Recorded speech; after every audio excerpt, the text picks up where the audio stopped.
Hello and welcome to GMBN Tech Ask, where you use hashtag Ask GMBN Tech down in the comments of any of our videos, and we'll try and get back to you with an answer. So let's jump straight in with Zork, I believe that's pronounced.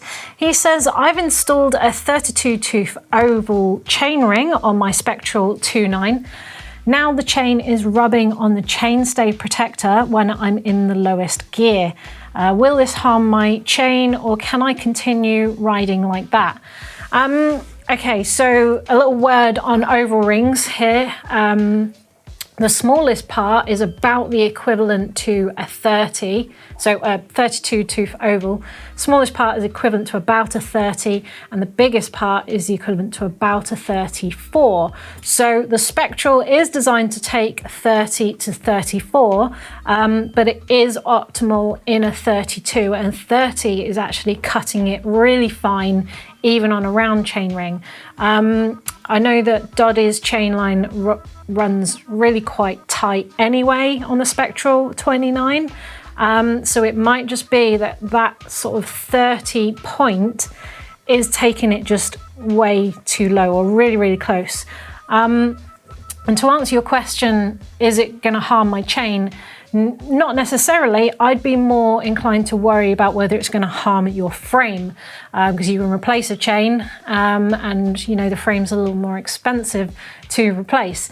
So if it's running really fine to the chainstay, you might want to think about, is there anything you can do that brings it up? So I know people who run chain rings with spacers on the crank side, so that it brings the crank out. I'm guessing that bringing that out will mess up your chain line, and it probably won't solve the issue, but just for reference, anyone else out there that has unusual chainstays, they might be able to fix it with a spacer. But for yourself, because I know that that chain line's quite tight, I'm gonna say if it's rubbing on the frame, that's not great. You want to be keeping an eye on that. Make sure it's only rubbing on that chainstay protector, and replace that regularly if it's starting to wear through down towards the frame. Also, if you're set on having an oval and you really, really want an oval, you might want to start thinking about moving up to a 34 oval so that it brings that chain up away from the chainstay a bit. Check out what gears you're using. Do you really need such low gears on your bike, or can you get away with moving up 2 teeth to save potentially your frame? That might not be what you want to hear, because the alternative is going to a 32 tooth round. Just to save that. So it might be time for you to play around with other options, I think.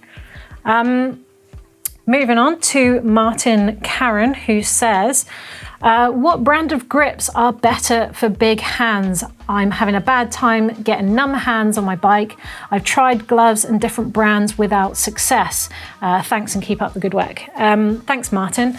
Well, bigger hands are going to need bigger grips, and I don't mean just longer, I mean wider. So I run a small, this is a small, and if you can get your hand all the way around it, you know, that's ideal. This is ideal for me. If you had massive hands, you're going to be, basically you need a thicker grip to get a good grip on the handlebars, and that might be the cause of your numb hands, because you're putting a lot of weight on part of the hand you shouldn't be.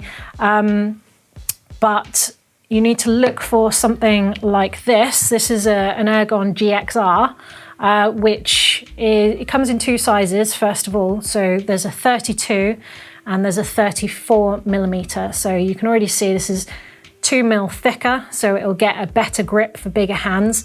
But also the difference between a GXR and something like this, which is a lock-on, means that it's almost 100% like silicone padding, whereas a lock-on has a kind of an internal, which can either be plastic or metal, and that's taking away from some of the padding that might stop your hands from going numb. So Ergon do a GA2 fat, I believe it is, and that is like a 33 millimeter. If you're really not keen on these, but I think this is probably the way to go. I've also had friends that use a wolf tooth fat paw, which is a whopping 37 millimeters in comparison to the 34 if you have really big hands, and I've had good reviews on those, so that might be the way to go. So between this one, the GXR 34 millimeter, and maybe a fat paw, I think you'd probably find the best match out of one of those two. So moving on to Pancake Productions, I would like to know, if I had a 27.5 bike and a 29er wheel could fit on the front, why would it not do it? I think you mean, would a 29er fit, basically? Why wouldn't it? So I guess the simple option is to look at a set of forks. Now this is a 29er, and that is made for a 29er wheel. If you had something smaller, like, okay, this is a 26, but just to illustrate my point, that's made for a 26-inch wheel. This is a 29. You can see that a 29er just physically wouldn't fit in a fork that's designed for a 26. And that could apply to your bike if you have a 650B. The forks may be 650B specific, and therefore a big wheel just won't fit it in there. The other thing to consider is that bike is not designed to be a mullet. So even if it fitted in the fork, you've asked why might it not work? Well, it's going to raise the front end because the axle is higher in a 29er wheel. The angles are all going to slacken off, your bottom bracket's going to get higher, your stack's all going to change, the geometry on your bike is going to completely change, and it might ride terribly, honestly. So that's a couple of reasons why it might not work. Josh Niesel says, I may have to move soon, and the new situation is likely to make me keep all of my bikes in the garage instead of inside my air-conditioned apartment. I live in Arizona where it's very hot and dry. Is this going to cause any issues? So I only live in the UK. It doesn't get that hot, but you know, we've reached nearly 30 degrees here, and I've used some metal storage containers in the past, and they do get super hot even when it's not that hot in this country. And from my experience, the heat can mess with air pressures. So I'd often find I'd need to pump up my tires every time I came to ride it. Sometimes suspension pressures do change as well. And not so often, but you do need to keep an eye on it. Don't expect your bike to be the same every time you bring it out. Also, I would say that the heat can potentially dry things out. So you want to keep on top of servicing your suspension, because you know it might dry out the fluids in there. And also the sealant in your tires. I've seen sealant literally seeping out of sidewalls before in hot conditions. So basically, I think there might be a little bit more maintenance you might need to do, but you'll adapt really quickly. Just keep an eye on it, especially for those first 6 months when you're learning. Next up, we've got Samuel Smith. Hi guys, my rear suspension is a RockShox Super Deluxe. Doesn't seem to be holding pressure. I took it apart and all the seals looked fine and the valve core was fine. Any ideas as to why? Yeah, that's really odd. You've done everything I would do. Take it apart, check the seals, check the valve itself, that's not letting air out. So it is really unusual. So my question to you is it new? Is it new with a new bike? Because I would take it back or talk to the shop that you bought it from and see whether it's still in warranty. It might be a warranty issue, but in the first term, they might be able to look at it. It's really hard for me to give a diagnosis without looking at it. Someone else who can get their hands on it will have a better idea, and hopefully it might be a warranty issue. It might be something they can replace. Otherwise, if it's not new, you're looking at going to a professional suspension service department who can take it apart and try and help you diagnose the problem better. So next up is John Marsland, who says, I've got a 2021 stump jumper with Fox Evo Air Shock. When I try and set the sag to my weight, it sits at 40%. I'm 100 kilos, and even with 280 PSI plus, it's still sitting at 40%. I've deflated and inflated and still having the issue. Any advice? So I did a bit of research.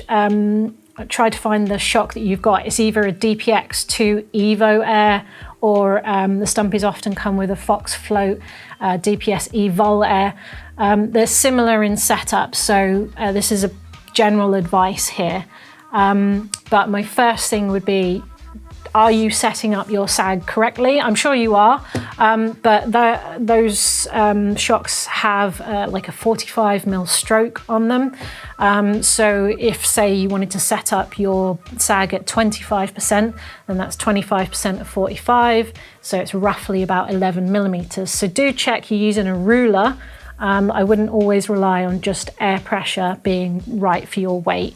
The next question is, are you getting all of that stroke? Use that ruler to see if you are getting the full 45, because if you're not, it might be an indicator that there is some air in the negative and it can kind of suck down suspension.